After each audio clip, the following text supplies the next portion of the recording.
Hi, oh my. It's just as good as it gets at offshoreinsiders.com. We'll talk about that a little bit more in a moment. Why don't we get to your free pick up front? We're going to have some NBA injuries. We're going to take a look at the college basketball ATS standings, who have been the best teams to bet on and against this year in college basketball. We'll also take a look at the very popular feature of who the public is betting on tonight, public betting trends, and more. Why don't we get to your free winner to start it out, the Chicago Bulls, plus the one against Oklahoma City. Now, the Bulls have lost 3 straight, and they're on a long road trip. But when road teams are off of 3 straight losses, they're actually a pretty good play. Why? Because, the public doesn't want to bet on teams struggling like that, so therefore they become good value. 323, 244, and 18. Road teams on a road trip, yet the more rested team are 246, 180, and 9. Now, why is that? When you have one team that is more rested than the other by almost exactly a 2-to-1 margin, it's going to favor the home team. Just the way the scheduling dynamics are.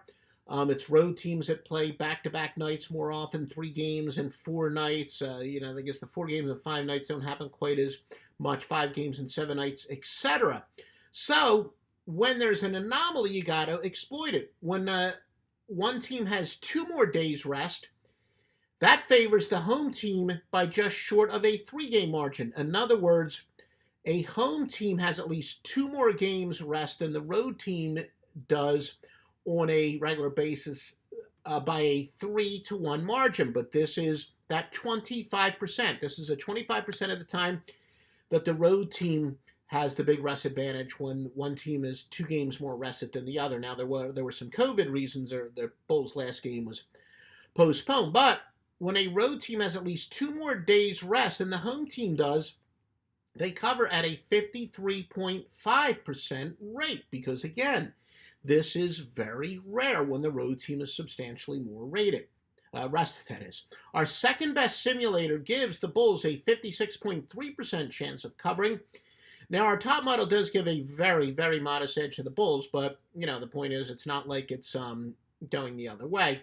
Darius Baisley, solid power forward for Oklahoma City, is questionable. He averages double-digit scoring. Meanwhile, Bulls star Lauri Markkanen is probable, and Ryan Archie Jocko is also likely to come back for Chicago. Look, yeah, I've been struggling with Archie Jocko's name ever since he was in Villanova. I'm a native of the Philadelphia suburbs. Not that that would really matter, but anyway, been watching him for quite some time. But yeah, one of those announcers and podcasters, I guess, nightmare. All right, who is the public betting on tonight?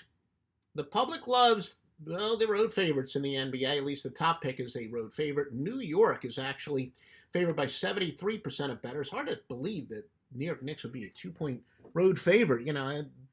I guess 21 is quite strange as well. How often do you get to say the Knicks are a road favorite?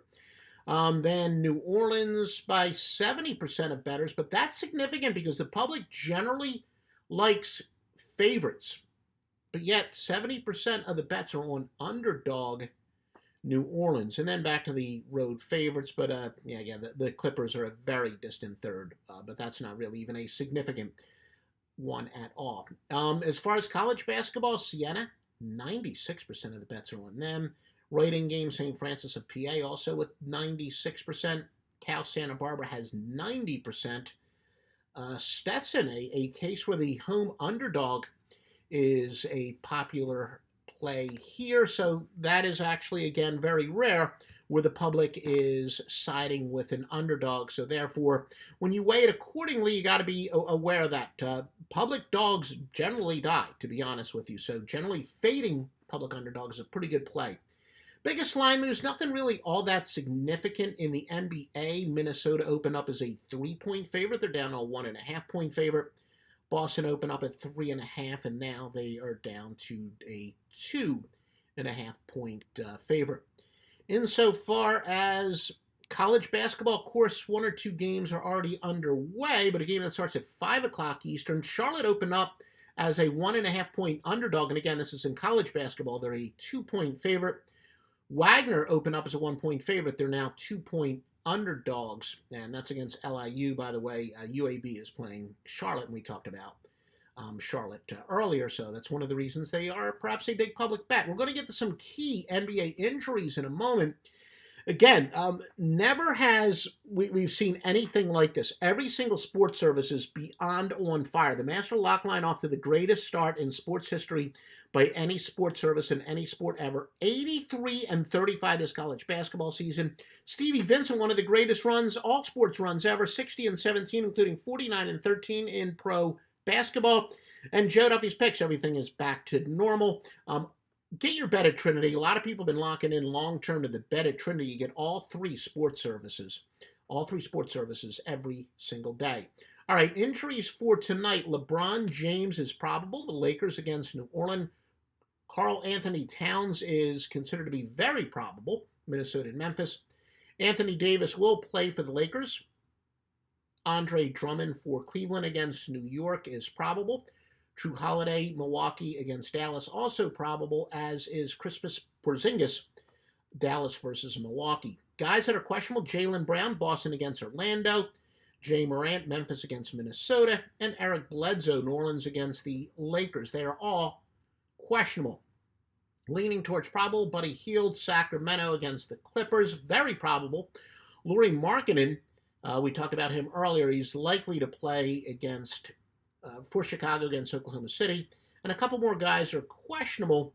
The Patrick Beverley, the Clippers against Sacramento, and Darius Baisley, Oklahoma City versus Chicago. They are all questionable. Who have been the best teams to bet on this year in college basketball? Now, this is with a minimum of 4 line games with all the postpones. It's been a crazy, crazy year. But as far as the best teams to bet on, and based on, again, at least 4 games being lined, Colgate is 3-1 against the spread, plus 17.6. Drake remains the best team to bet on. A perfect 11-0 plus 12 points per game, covering by an average of 12.5 points per game, I should say. Lafayette 4-0 by 9.6. Morgan State 5-1 by 8.8. And then finally, Missouri State's been a very good bet, 7-1, covering by an average of 8.5 points per game. Who have been the best teams to bet against? Boston University, winless in 4 line games, failing to cover by an average of 15.8. McNeese State, 1-4-1, minus 11.8 points per game. Yeah, Duke, they suck.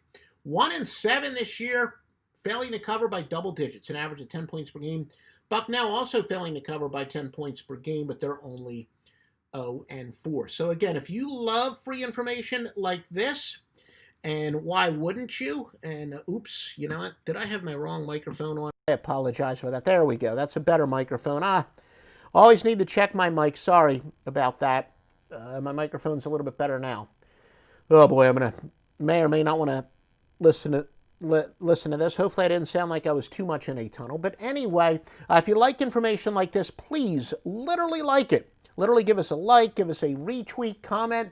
If you're watching on YouTube, please give us 5 stars. If you're listening on iTunes or on Stitcher or anywhere else where you can rate us.